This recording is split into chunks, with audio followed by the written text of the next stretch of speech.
बिस्मिल्लाहिर्रहमानिर्रहीम। अस्सलाम वालेकुम नादरीन, आप यूट्यूब चैनल देख रहे हैं। मैं इमरान खान हूँ। अडियाला जेल के बाहर पाकिस्तान तहरीक इंसाफ के लोगों ने इमरान खान साहब की बहनों के साथ धरना दिया और फिर रात गए उन्होंने धरना ख़त्म कर दिया। एक मरतबा फिर इमरान खान साहब की बहनों की या फैमिली की इमरान खान साहब से मुलाकात नहीं करवाई गई। इसी तरह से बुशरा बीबी की भी मुलाकातें रोकी गई हैं और इमरान खान साहब की भी मुलाकातें रोकी गई हैं। वजह सिर्फ़ एक है कि पाकिस्तान की जो मिलिट्री एस्टेब्लिशमेंट है वो ये नहीं चाहती कि इमरान खान साहब का कोई पैगाम आजकल के दिनों में जेल से बाहर आए, क्योंकि फ़ील्ड मार्शल आसिम मुनीर साहब की ब्रांडिंग पे बहुत ज़्यादा काम हो रहा है। मुख्तलिफ़ जगहों पे उनके बारे में ख़बरें छपवाई जा रही हैं, बहुत कोशिश की जा रही है। वो ख़ुद भी बहुत ज़्यादा ट्रैवल कर रहे हैं। फिर उन्होंने जिस तरीके से डोनाल्ड ट्रंप से ताल्लुकात बनाए, आलमी सतह पर उन्होंने ताल्लुकात बनाए, फिर मौलवी इकट्ठे करके जिस तरह के बयानात मौलवियों से दिलवाए गए, ये सारा एक ब्रांडिंग का एक प्रोसीजर है जिसके ऊपर कोशिश की जा रही है कि मैक्सिमम ब्रांडिंग की जा सके फ़ील्ड मार्शल आसिम मुनीर की। लेकिन ग्राउंड पे कुछ है नहीं। अगर आप देखें कारकर्दगी तो वो तो ज़ीरो है। सिर्फ पाकिस्तान एयरफोर्स ने इंडिया के तैयारे गिराए और एक मार्के में पाकिस्तान को फ़तह नसीब हुई है और उस पर फ़ील्ड मार्शल बन गए आसिम मुनीर साहब। उसके अलावा और कोई चीज़ पाकिस्तान नहीं कर पाया। मिसाल के तौर पर मईशत पूरी तरह से तबाह है, दहशतगर्दी पहले से कई ज़्यादा बढ़ चुकी है, अवाम और फ़ौज के दरमियान जो बदएतमादी है वो पैदा हो चुकी है और उसकी वजह लगातार मिलिट्री एस्टेब्लिशमेंट की सियासत में मुदाखलत करने की पॉलिसी है। मुल्क में सियासी इस्तेहकाम नहीं है, गुर्बत बेरोज़गारी में कई गुना इजाफा हो चुका है, महंगाई में कई गुना इजाफा हो चुका है, जबकि लोग पाकिस्तान छोड़ छोड़ कर बाहर जाना चाहते हैं। सरमायाकारी कोई पाकिस्तान में लाने के लिए तैयार नहीं है। PIA को इन्होंने बेचा, वो क्या हालत हुई मैं आगे चल के आपको बताऊँगा। लेकिन इस ब्रांडिंग को बचाने के लिए इमरान खान साहब और उनकी अहलिया को जेल में मुलाकातों पर पाबंदी लगा के कोई भी पैगाम बाहर ना आए, इसका बंदोबस्त किया गया है। लंदन में भी जो ओवरसीज़ पाकिस्तानी है उन्होंने शहजाद अकबर साहब ने इसको लीड किया था। पाकिस्तान की जो एम्बेसी है उसके बाहर इन्होंने एहतजाज किया और वहाँ पे ओवरसीज़ पाकिस्तानी इकट्ठे हुए। इन्होंने वहाँ धरना दिया, धरने पे बैठे रहे काफ़ी देर, काफ़ी नारेबाजी हुई, बहुत तकारीर हुई और उनका ये कहना है कि जब जब इमरान खान साहब की मुलाकातें रोकी जाएंगी हम इस एहतजाज के सिलसिले को बढ़ाएंगे, इसे यूरोप में भी ले जाएंगे और बाकी शहरों में भी इसको आहिस्ता आहिस्ता लेकर जाएंगे। तो ये पाकिस्तान तहरीक इंसाफ की जानिब से शहजाद अकबर साहब ने और ISF के लोगों ने इसको एहतजाज को लीड किया था। तो ये आगाज़ हो गया है बरतानिया में भी एहतजाज का। अब नादरीन, मौलवी जो हैं वो इकट्ठे होकर आसिम मुनीर साहब को पै गए। यानी सिंपल वजह यह है कि पाकिस्तान के जो उलमा इकराम है या मजहबी सियासी जमातें हैं उनकी स्पेस ख़त्म हो गई थी गुज़िश्ता 2-3 सालों में। ख़ास तौर पे आसिम मुनीर साहब के दौर में उन्हें मौका ही नहीं मिला, क्योंकि इमरान खान साहब पे जुल्म और जबर इतना ज़्यादा हुआ कि सारे लोग इमरान खान साहब के साथ खड़े हो गए। तो पाकिस्तान के जो उलमा इकराम है या मजहबी शख्सियात हैं वो डिसक्रेडिट हो रही थी। तो इन्हें प्रॉब्लम ये आ रहा था कि कोई तहरीक खड़ी नहीं कर पा रहे थे, कोई आवाज़ उठा नहीं पा रहे थे। हर जगह पे जो है वो हुकूमत अपना मंजन बेच लेती थी और बाकी सारी स्पेस जो है वो इमरान खान साहब ले जाते थे। तमाम जो हार्ड एंड फास्ट किस्म के मौक़िफ़ अपनाए हैं वो पाकिस्तान तहरीक इंसाफ ने और इमरान खान साहब ने अपनाए हैं। मार भी इन्होंने बहुत खाई। तहरीक लब्बैक बीच में खड़ी हुई, लेकिन जिस तरह से उन्हें कुचला गया और जैसे उनकी क़यादत को गायब कर दिया गया, वो दोनों रिजवी बरादरान अभी तक नहीं मिलते और जो लोग मौजूद हैं उनसे मेरी कभी टेलीफोन पर बात हो तो बेचारे कुछ बोल नहीं सकते, ना उनके पास कोई इन्फॉर्मेशन है, ना गाइडेंस है, ना वो बात कर सकते हैं। तो जो मौलवी हजरात हैं इनके पास, क्योंकि इनका पाकिस्तान की सियासत में बड़ा पुराना असर है, तो मस्जिद और मिंबर और मदारिस इनके पास हैं। तो ये बड़े अरसे से कोशिश कर रहे थे लेकिन ये इन नहीं हो पा रहे थे। पाकिस्तान की पॉलिटिक्स में इनको स्पेस नहीं मिल रही थी। तो अभी आसिम मुनीर साहब ने कुछ इक़दामात किए जिनसे इन्हें स्पेस मिल गई और अब ये रल के फ़ील्ड मार्शल आसिम मुनीर के ख़िलाफ़ खड़े हो गए। अब एक तरफ मौलवी खड़े हैं, उलमा इकराम खड़े हैं, जिनके साथ उनके फतवे, जिनके साथ शरीयत क्या कहती है, इस्लाम क्या कहता है, कुरान पाक क्या कहता है, वो ये मिसालें लेकर आ गए। दूसरी तरफ फ़ील्ड मार्शल आसिम मुनीर साहब खड़े हैं जिनके पास डंडा है और ताकत है और इक़्तिदार है, ये चीज़ें उनके पास है। अब ये दोनों आमने सामने आकर इस वक्त खड़े हो गए। एजेंसियों को इस वक्त सबसे बड़ा प्रॉब्लम यह है कि मौलवियों ने जिस किस्म की बातें कर दी हैं या ये जो आलिम है इन्होंने जो कुछ कह दिया है, अगर इस पर वाकई अमल दरामद होना शुरू हो गया और मस्जिद और मिंबर से आवाज़ उठना शुरू हो गई आसिम मुनीर साहब के ख़िलाफ़, तो ये एक नई आग लग जाएगी और आसिम मुनीर साहब की मुश्किलात में बहुत ज़्यादा इजाफा हो जाएगा। पहले ही उनकी ब्रांडिंग नहीं हो पा रही, पहले ही वो आवाम में मकबूल नहीं हो पा रहे, पहले ही वो कोई ऐसी चीज़ नहीं कर पा रहे जिससे पब्लिक के और इदारे के बीच में जो खलीज है वो कम हो सके, तो इससे तो खलीज और बढ़ जाएगी जब मस्जिद और मिंबर से भी उनके खिलाफ आवाज़ उठ जाएगी। तो अब जनाब जो उलमा इकराम ने ये स्पेस हासिल करने की कोशिश की और जो बातें की हैं वो मैं आपके सामने रखता हूँ। नंबर एक तो उन्होंने इस्तिस्ना को गैर इस्लामी, गैर शरई और कुरान पाक के ख़िलाफ़ करार दे दिया। एक चीज़ आपने ये याद रखनी है। नंबर दो, इन्होंने कहा कि गज़ा में जो बैनुल अक़वामी इस्तेहकाम फोर्स या इंटरनेशनल स्टेबलाइजेशन फोर्स जो जा रही है उसका हिस्सा पाकिस्तानी फ़ौज को बिल्कुल मत बनाए, ये उन्होंने मुतालबा कर दिया। नंबर तीन, मुरीदके में जो कुछ हुआ, जैसे वहाँ पे इंसानों को कुचला गया और जिस तरह लाशें छुपाई गई, जिस तरह ज़ख्मी छुपाए गए, इस पर उन्होंने कहा कि रिजवी बरादरान कहाँ हैं, हमने उसके ऊपर क्या किया, ये भी उलमा ने मामला उठाया। नंबर चार, उलमा ने जोर दिया इस बात पे कि चार दीवारी से बाहर निकलें। जब हुकूमत बदमाश हो जाए तो हड़तालें और एहतजाज जायज़ होते हैं। नंबर पाँच, जिन मौलवियों ने या दरबारी मुल्लाओं ने जाके खुशामद की आसिम मुनीर साहब की और शहबाज शरीफ साहब की और जिन्होंने जूते पॉलिश किए, उनके बारे में ये कहा गया कि मदहा सरा किस्म के लोगों को इकट्ठा करके उनकी तायीद लेना हुक्मरानों के लिए मसला नहीं होता। तो उन मौलवियों को भी अपने से अलग कर दिया कि ये तो मदहा सराई करने वाले मौलवी हैं, कमर्शियल किस्म के मुल्ला हैं। तो ये गए और जाके उन्होंने तारीफ़ें कर दी, जो इनको बुलाया गया उन्होंने वो कर दिया। फिर जो एक ताहिर अशरफी ने बात की थी बैत लेने की कि वो आसिम मुनीर के हाथ पे बैत लेना चाहते हैं, 30 लाख उलमा और तलबा भी मेरे साथ हैं और हम बैत करते हैं आसिम मुनीर के हाथ पे, तो इस पे मौलवियों ने बहुत ठोका। ये ताहिर अशरफी साहब को उलमा इकराम ने चंगी भली क्लास ले ली उन्होंने, और उन्होंने कहा जी वहाँ ये नारे लगाना कि तमाम उलमा बैत के लिए तैयार हैं, ये बिल्कुल गलत है, ये लोग खलीफा इस्लाम बनकर बैत लेने नहीं आए। फिर एक और बात भी इसमें कही गई कि गैर मशरूत बैत सिर्फ रसूलुल्लाह सल्लल्लाहु अलैहि वसल्लम की हो सकती है। ये जनाब उलमा इकराम ने कहा। मैंने ताहिर अशरफी साहब को ये बात समझाई थी कि सरकारी मुलाजम के हाथ पे बैत नहीं करते, सरकारी मुलाजम के हाथ में तनख्वाह रखते हैं। जब वो अपना महीना मुकम्मल करता है तो उसके हाथ में तनख्वाह रखते हैं ताकि वो अपनी फैमिली का पेट पाले, उसके हाथ पे बैत नहीं की जाती, क्योंकि ये बेचारा रिटायर हो जाता है ना, फिर नया आ जाता है, फिर नया आ जाता है। फ़र्ज़ करें कल को कोई और ऐसा आर्मी चीफ आ जाता है जिसके अकायद आपसे नहीं मिलते, तो क्या आप उसके हाथ पे भी बैत कर लेंगे? ऐसे नहीं होता। सरकारी अफसरान को तनख्वाहें दी जाती हैं, उनके हाथों के ऊपर बैत नहीं की जाती। उलमा ने जोर दिया कि तहरीक के बगैर कोई चारा नहीं है, तमाम सूबाई दारुल-हुकूमतों से इसका आगाज़ किया जाए, वरना ये ख़तरा है कि ये कलमा का इनकार करके कुफ्रिस्तान का दावा कर देंगे। ये जनाब मौलाना एजाज़ मुस्तफ़ा साहब ने ये बात की है। फिर एक और आलिम दीन उन्होंने कहा जी ऐसे काम ही ना करें जिससे आपको इस्तिस्ना लेना पड़े। जो इंपॉर्टेंट बात है ना, जिस पे एस्टेब्लिशमेंट को मुसीबत पड़ गई है और एजेंसियां अब इसके पीछे पड़ गई हैं, वो ये है कि यहाँ से एक अनाउंसमेंट ये भी हुई कि जो उलमा इकराम मसाजिद में और मदारिस में मौजूद है, वो जुम्मे के खुतबे में 27वीं तरमीम के अंदर जो खराफात पैदा की गई हैं और जिन इश्यूज़ को हमने डिस्कस किया है, इन इश्यूज़ के ऊपर बात करें, आवाम को आगाही दें। यानी ये सारे उलमा इकराम ये कह रहे हैं कि असल आलिम दीन हम हैं, वो ये कह रहे हैं कि उलमा के वारिस हम हैं, वो ये कह रहे हैं कि मदारिस, मसाजिद और हर जगह पे हम जो हैं हमारी नुमाइंदगी है। देखिए ना, इसमें मुख्तलिफ मकातब फ़िक्र के उलमा इकराम थे, सिर्फ एक मकतबा फ़िक्र के नहीं थे। तो उन्होंने कहा जी असल नुमाइंदगी हमारी है, ये जिन दरबारी मौलवियों को बुलाया था उनका हमारे से कोई ताल्लुक़ नहीं है।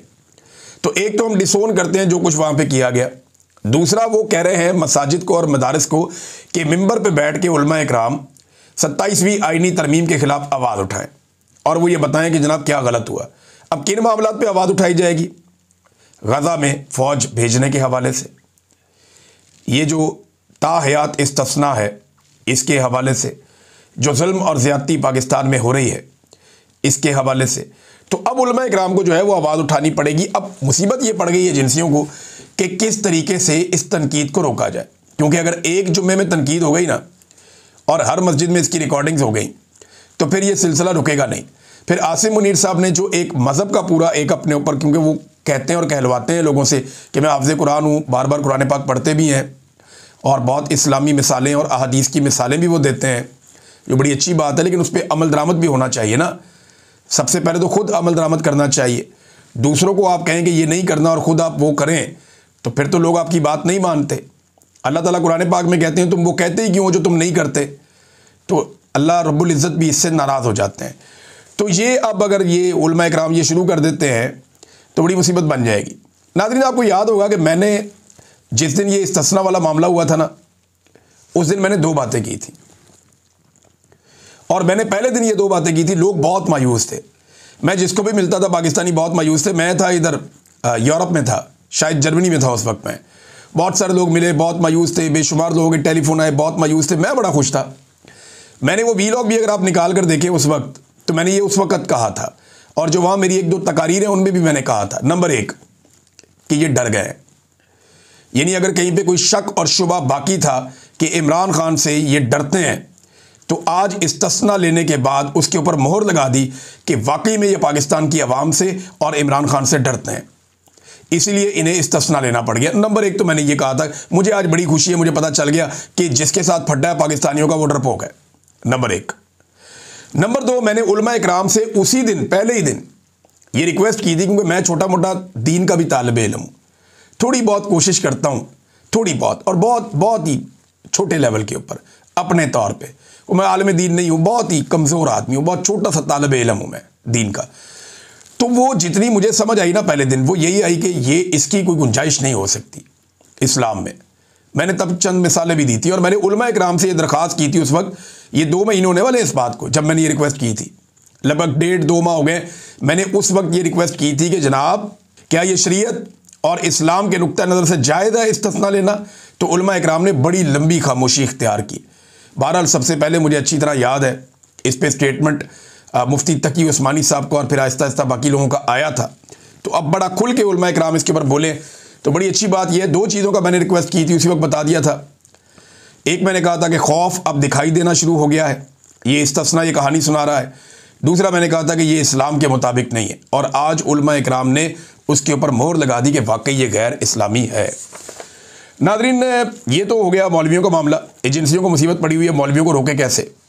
लेकिन हैरत अंगेज़ तौर पे ताहिर अशरफी के लिए लड़कियों के कुछ अकाउंट्स एक्टिव हो गए। ये अकाउंट्स आप देखें लड़कियों के, ये अकाउंट्स जो है ना, ये वैसे नॉर्मली पाकिस्तान की एस्टेब्लिशमेंट के लिए एक्टिव होते थे, लेकिन अब ये लड़कियों के अकाउंट्स ताहिर अशरफी के लिए एक्टिव हो गए। मैं हैरान हो रहा हूँ कि ताहिर अशरफी साहब का इतना फ़ैन फॉलोइंग ख़वातीन में भी है। एक सुमेरा खान है, इन्होंने ट्वीट किया उनके हक़ में। एक अरूज खान है, इन्होंने ट्वीट किया। एक कशमाला मुराद हैं, फिर एक और डॉक्टर इरम खान हैं, और बहुत सारी हैं। मतलब किस किस का मैं आपको नाम बताऊं, बहुत सारे फेक भी हैं बीच में ना। उम्मे हरीम भी आपको याद है एक हुआ करती थी, एक अमार सुलंगी भी हुआ करता था। तो बस ये सारे आते हैं और जाते हैं, एजेंसियां इस किस्म की कार्रवाइयाँ डालती रहती हैं। बहरहाल ताहिर अशरफी साहब की हक के अंदर लोग आने की कोशिश कर रहे हैं, लेकिन आ नहीं पा रहे ना।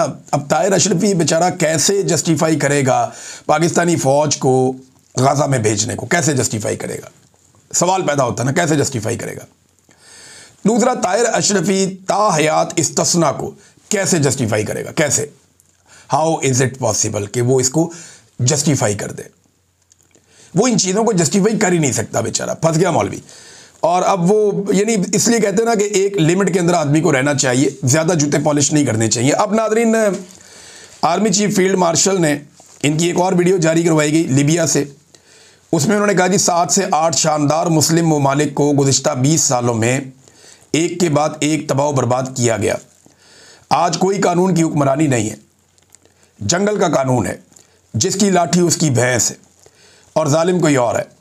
फिर उन्होंने नाम नहीं लिया कि ये सब किया किसने। देखिए ये ममालिक कौन से हैं? अफ़गानिस्तान तबाह हुआ, इराक़ के साथ क्या किया गया, लीबिया उन ममालिक में एक है, शाम है, फ़लस्तीन है, यमन है, मिस्र है, लबनान है। यही मुल्क है जहाँ पे ज़्यादातर हालात ख़राब किए गए हैं। हाँ, बांग्लादेश है, लेकिन वहाँ पे तो उन्होंने अपना खुद अंदर से एक इनकलाब है, उन्होंने मामला सीधा किया है। बहरहाल ये ममालिक हैं, इनके बारे में उनका ये कहना है। अब नाम उन्होंने मुल्कों के भी नहीं लिए, जिन्होंने खराबा किया उनके भी नहीं लिए। तो खराबा किसने किया? वो कौन सी आलमी ताकतें हैं जो मुसलमान ममालिक के अंदर आके ना सिर्फ मुदाखलत करती हैं, बल्कि वहाँ पे एक जंग छेड़ देती हैं और वहाँ ग्रुप्स बना के बदतरीन हालात पैदा कर देती हैं। सूडान के अंदर भी यही हो रहा है आजकल, और इसके अंदर जो इस्तेमाल हो रहे हैं वो मुसलमान ही इस्तेमाल हो रहे हैं। तो मेरा एक सवाल ये है कि उन्होंने कहा जी कि कोई कानून की हुक्मरानी नहीं है। तो मेरा सवाल ये है कि क्या पाकिस्तान में कानून की हुक्मरानी है? 300 मुकदमात साबिक वज़ीर आज़म के ऊपर डाल दिए गए, 70 साल की उम्र तक उस आदमी के ऊपर एक भी पर्चा नहीं था और आज उसके ऊपर 300 के करीब पर्चे कर दिए गए। क्यों? ये कानून की हुक्मरानी है। औरतों को सड़कों पे घसीटा गया, जबरी तौर पे गुमशुदगियां की गई। क्या ये कानून की हुक्मरानी है? मैं 5 महीने मुझे जबरी तौर पे लापता किया गया, अहमद फराद साहब को किया गया, समी इब्राहिम साहब को किया गया, औरिया मकबूल जान साहब को किया गया, इंतज़ार पंजूता साहब को किया गया, उस्मान डार साहब को किया गया, फ़ारूक हबीब साहब को किया गया और बेशुमार लोग हैं, इनको जबरी तौर पे लापता किया गया। इन पे मुकदमात भी बनाए गए, बार बार गिरफ्तारियां की गई। अब सहाफ़ी हमारे फिर गिरफ्तार हैं, सोराब बरकत साहब हैं, हमारे आगा शेख सरवर साहब हैं, राय गुलाम अली साहब हैं, बाकी दोस्त हैं, कईयों को नौकरियों से निकाल दिया गया। क्या ये रूल ऑफ लॉ है? क्या ये कानून की हुक्मरानी है? मैं जानना चाहता हूँ। औरतों को सड़कों पर घसीटा गया और जेलों में बंद कर दिया गया। क्या ये कानून की हुक्मरानी है? क्या ये रूल ऑफ लॉ है? पाकिस्तान के अंदर एक जज का बेटा 2 लड़कियों को सरेआम कत्ल कर देता है और गाड़ी भी इल्लीगल, लाइसेंस भी नहीं है उसके पास, आईडी कार्ड भी नहीं है, और वो 4 दिन में घर चला जाता है। क्या ये रूल ऑफ लॉ है? क्या ये आइन और कानून की हुक्मरानी है? ये पाकिस्तान के दारुल हुकूमत के अंदर हो रहा है, रेड जोन के करीब। तो मेरा आर्मी चीफ से सवाल है कि वो दुनिया की बात कर रहे हैं, पहले पाकिस्तान की तो बात करें। क्या पाकिस्तान में कानून की हुक्मरानी है? मैं 1 लाख मिसालें आपको दे सकता हूं जो कानून की हुक्मरानी की आपने धज्जियां उड़ाई हैं पाकिस्तान में। फिर क्या पाकिस्तान में जंगल का कानून नहीं है? जिसको दिल किया उठा लिया, जिसकी लाठी उसकी भैंस। ये तो पाकिस्तान के अंदर माइट इज राइट, जो वहां पे आसिम मुनीर साहब ने कहा। पाकिस्तान में जिसके बाद ताकत है, जो मर्जी करे, जैसे मर्जी करे, तबाही फेर के रख दिए पाकिस्तान के अंदर। नादरीन, लिबिया में क्योंकि आर्मी चीफ गए थे तो वहां से जुड़ी हुई एक और बड़ी अफसोसनाक खबर आई। उनके आर्मी चीफ का तैयारा तुर्की में गिरकर तबाह हो गया। फील्ड मार्शल अलग आदमी है, कंफ्यूज ना हो जाइएगा। फील्ड मार्शल अलग आदमी है, ये अमेरिकन नेशनल भी है, इसके अमेरिका के साथ बड़े अच्छे ताल्लुकात हैं। आर्मी चीफ के बारे में कहा जाता था कि इतने अच्छे ताल्लुकात उसके नहीं हैं, लेकिन मैं किसी साजिश की बात नहीं कर रहा। लेकिन जो लीबिया का आर्मी चीफ है, तुर्की में उसका तैयारा गिरकर तबाह हो गया अन्कारा से वापसी पर, और उसके साथ उसके कुछ और दोस्त थे, कुछ और उसके रुफका थे, वो वहां पे जाँ भाग हो गए। अब बाज़ लोग ये शुबा कर रहे हैं कि क्योंकि ये बैनुल-अक़वामी गेम चल रही है तो इसके अंदर एक बंदा शायद पर्दे से हटाया गया, रास्ते से उसको हटा दिया गया। कुछ लोग ये भी कह रहे हैं, लेकिन कुछ कंफर्म नहीं है। ये जब इंटरनेशनली इसके ऊपर स्टोरीज आएंगी, जो लोग, जो सहाफ़ी इसको करीब से देख रहे हैं, जब वो इस पर बात करेंगे तो मैं चीज़ें आपके सामने रखूँगा। PIA बेच दिया नादरीन इन्होंने, ऊँची उड़ान कह कह के। बेचा कितने में? 10 अरब रुपये में। PIA की वर्थ क्या है ज़रा मैं आपको बताता हूँ, ये देखें ज़रा। ये PIA की अपनी वेबसाइट के ऊपर PIA के पास तैयारे कौन कौन से हैं। बोइंग 777 300ER, ये 4 तैयारे हैं। फिर बोइंग 777 200ER, ये जनाब तैयारे हैं इनके पास, 1 2 3 4 5 6 तैयारे हैं।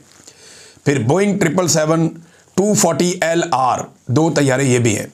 फिर एयरबस, ये बहुत बड़ी कंपनी है, बोइंग के बाद दुनिया की बहुत बड़ी कंपनी है ये भी, इसके लगभग 15 तैयारे पाकिस्तान के पास हैं। फिर ATR तैयारे पाकिस्तान के पास 5 है। अब पाकिस्तान एयरलाइन के पास लगभग 38 तैयारे हैं, और ये 38 तैयारे पूरी एयरलाइन, उसकी गुडविल जो है 135 अरब लगा, लेकिन 10 अरब में बेच दी। यानी गवर्नमेंट को जो पैसा मिलेगा वो 10 अरब मिलेगा।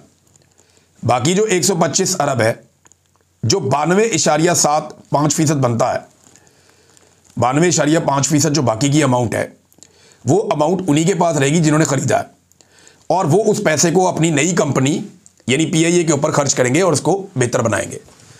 कभी सोचा आपने दुनिया में ऐसे होगा? यानी एक इतनी बड़ी एयरलाइन बेच दी जिसकी गुडविल ही खरबों में होनी चाहिए, उसको 135 अरब में बेच दिया, और हुकूमत को क्या मिला? सिर्फ 7.5%, 10 अरब। बाकी सारा पैसा जो खरीदार है उनके पास ही रहेगा, वो जितना चाहेंगे जब चाहेंगे इसी एयरलाइन के ऊपर लगाएंगे, एंजॉय करेंगे।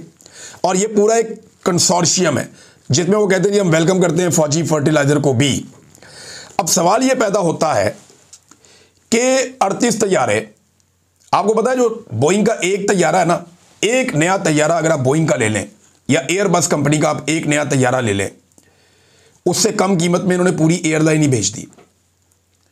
38 तैयारों वाली एयरलाइन एक नए तैयारे की कीमत से कम में बेच दी। Simple is that. और इंटरेस्टिंग बात आपको एक और बताता हूं, जितने वाजबात PIA के जिम्मे हैं वो सारे के सारे वाजबात भी हुकूमत अदा करेगी। सेल टैक्स वो भी माफ कर दिया, और उसके अलावा 1 साल के बाद ये जितने मुलाजमीन हैं सारे के सारे हुकूमत अपने खाते डाल लेगी। और 1 साल के बाद इनकी तनख्वाहें और इनकी पेंशन ये हुकूमत के जिम्मे आ जाएगी। यानी एयरलाइन दे दी, एयरलाइन का सारा बोझ अपने ऊपर ले लिया। एयरलाइन की सारी मुनाफा बख्श चीज़ें बेचनी कितने में? 10 अरब रुपए में।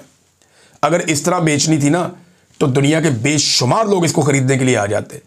क्या इन्होंने सौदा किया है और इन्होंने मिलकर ना आपस में बंदर बांट कर लिए, मुझे तो ऐसा दिखाई दे रहा है।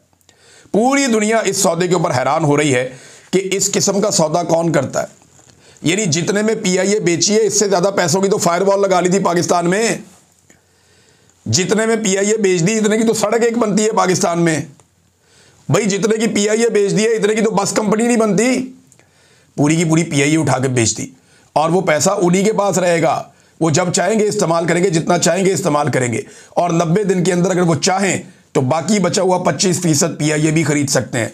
ये सौदा किया है इन्होंने, ऊंची उड़ान। फिर मुँह ऐसी ऊंची उड़ान का आप लोगों की बेड़ा गर्क किया अपने पाकिस्तान की इकॉनमी का। अब एक एक करके पाकिस्तान के असासे फरोख्त कर रहे हैं। ये बेच के भाग जाएंगे पाकिस्तानियों, याद रखना। इनको पकड़ो, इनसे पूछो, इनसे हिसाब लो, वरना ये पाकिस्तान बेच के भाग जाएंगे। अब तक के लिए इतने ही। अपना ख्याल रखिएगा, अपने इस चैनल का भी। अल्लाह हाफ़िज़।